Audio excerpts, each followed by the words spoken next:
रुख करते हैं रावलपिंडी का। Additional bureau chief Malik Nadeem की रिपोर्ट के मुताबिक इमरान खान का पाकिस्तान को बदनाम करना काबिल मजम्मत। दफ्तर खारजा को इक़दाम मुतहदा से एहतजाज करना चाहिए। शुनीद है कि डैम फंड्स में 14 अरब रुपए थे, जिसमें से 9 अरब रुपए मीडिया मुहिम के जरिए खर्च किए गए। अगर रकम इतनी है तो बहुत ज़्यादा है, लेकिन हकीकत क्या है और कैसे, कब, क्यों और कहाँ खर्च हुए? मीडिया चैनल्स, मनपसंद सहाफ़ियों और अखबारात पाकिस्तान मुखालिफ प्रोपेगेंडा में किसने अदायगियाँ की?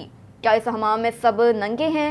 पब्लिक अकाउंट्स कमेटी इस पर कब हरकत में आएगी? सोने पर सुहागा ज़रबुल मसल के मुस्तदिक अब पाकिस्तान तहरीक इंसाफ ने बैनुल-अक़वामी मीडिया में भी इस तर्ज़ अमल से पाक फ़ौज और इत्तेहादी हुकूमत के खिलाफ मनफी प्रोपेगेंडा ज़ोर शोर से शुरू कर दिया। पाकिस्तान के सफारतखानों के प्रेस अताशियों की पुरस्रार खामोशी ने कई सवालात को जन्म दिया। पाकिस्तान के दफ्तर खारजा को कब होश आएगी? अक़वाम मुत्तहिदा जैसे फॉर्म को एक ऐसी जमात PTI बारे मौक़िफ़ देने पर कब पूछा और एहतजाज किया जाएगा? अगले दिन एक और तयशुदा और प्लांटेड शो में आज न्यूयॉर्क के अल जज़ीरा के नुमाइंदा कर्स्टन स्लोमी ने एक प्लांटेड सवाल पूछा जो वीडियो में मौजूद सहाफ़ी की बॉडी लैंग्वेज से बिल्कुल अयां है, जिस पर पहले से तयशुदा तहरीरी बयान को सेक्रेटरी जनरल अक़वाम मुत्तहिदा के तर्जुमान की तरफ से पढ़कर सुनाया गया।